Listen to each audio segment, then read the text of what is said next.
আসসালামু আলাইকুম viewers, Adobe ফটোশপের আরও একটি টিউটোরিয়ালে আপনাদের স্বাগতম।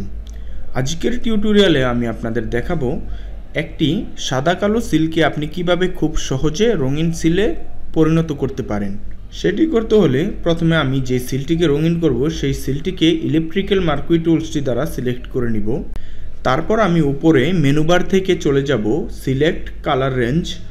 তারপর আমি যে সিলটিকে কালার করতে চাই সেই সিলটির উপর একটি ক্লিক করলে আমি দেখতে পারবো ডিফল্টভাবে আমার সিলটি সিলেক্ট হয়ে গেছে।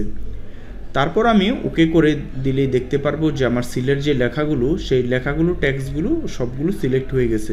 তারপর আমি কালার টুলস থেকে যেই কালারটি করতে চাই সেই কালারটি সিলেক্ট করে আমি কিবোর্ড থেকে অল্টার ডিলিটের মধ্যে ক্লিক করলেই দেখতে পারবো আমার সিলটি খুব সুন্দরভাবে কালারফুল হয়ে গেছে।